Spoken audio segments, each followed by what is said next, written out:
आशीर्वाद घ्यायचं त्यांचं.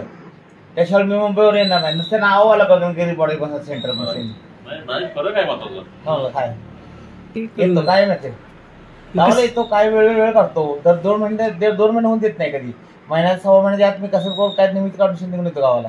मग ते काम करायचं तुमच्याकडे येतं. म्हणजे मेन तुमच्याकडे यायचं असतं मला. पण दुसरा काय फंडा काढतो. कोणाचं तरी उत्तरकार आहे, कोणाचं लग्न आहे, कोणाचं तरी माती आहे, काय एवढं काय माझ्या गरजेत नसतं काही. तरी पण त्याला बरं वाटतं तुम्हाला तुमच्याकडे येत असतं मला.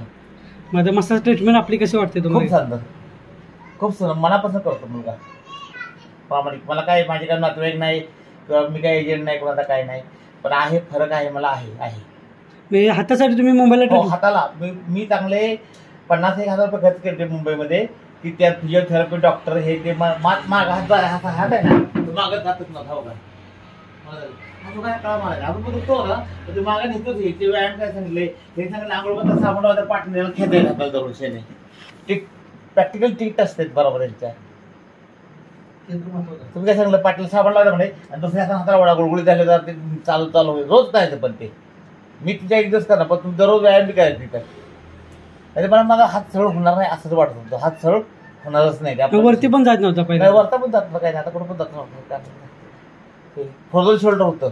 लॉकडाऊन मध्ये इंजेक्शन मारली ना ती त्याच्यात मला ते झालं लपडं. मला वाटतं दुखते मला दुखत असं इंजेक्शन दुखते असं काही ते लाकाडच किती पॅकच राहिलं आणि ते जाम झालं. बोबडाची पळायची काही म्हणजे काय पाठीमाग खाजवायचं म्हणलं तर काय नाही. आपल्याला डोक्याला ते लावतं एक हाताला लावायचं असं ह्याच वर एकच आहे त्याला ह्या येतं उद्या आता असं चोळायचं. दुकान तळा मारायचं. आता नाही जातो माणूस करतो हात ओढतो बराबर. हात दुखतो जरासा पण ते प्रमाण ते झालं 10%, 90% गेले निघून देत नाही. होणार आहे. आम्ही आणि कुठं जाणार नाही. माझी मुलगी डॉक्टर आहे. सर्व आयुर्वेदिक ट्रीटमेंट मला माहिती आहे. हॉस्पिटल माहिती आहे. कासरे मशाली माहिती आहे. समजेत ना आलो पंचकर्म करून पण ते धक्याला लागायचं कशातनं पण. आणि तुम्ही पैसे घ्या त्यापेक्षा लय पैसे घ्यायचे लोक. आणि मी पैशाचं काही तेवढं काय रडावा माणूस नाही. मला आपलं काम झालं पाहिजे. कोण बी धंदा करायला बसले मग त्याविषयी आपलं दुमतच नाही काय. तुम्ही 50-100 जास्त घेतलं कमी घेतलं त्याविषयी कसलंच काही नाही कळलं का तुम्हाला. ते मतच नाही काय. मग तुमच्या यायचं म्हणलं तर मला 10,000 रुपये लागतात गावाहून मुंबईला यायला. आणि तुम्हाला 5,000 रुपये द्यायला काय मला वाद आहे. गाडी असतो ड्रायव्हर असतो. परत मग घरी यायचं काय खाणं पिणं काय आहे माणसं पाहुणं पाहिजे मग ते त्या हिशोबान बाकीचे एक्सपिरियन्स असतात ना त्याला लागूनच काहीतरी. तुमचं नाव मोठं हो काम मोठं व्हावं ईश्वरावर प्रार्थना माझी पण. भगवंतानं तुम्हाला यश द्यावं प्रत्येक गोष्टीमध्ये.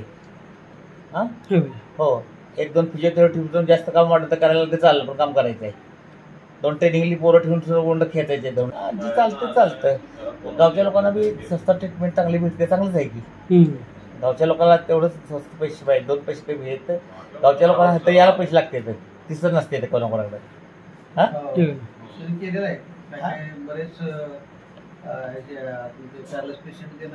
हा मुलगा मनापासून काम करतो निलेश.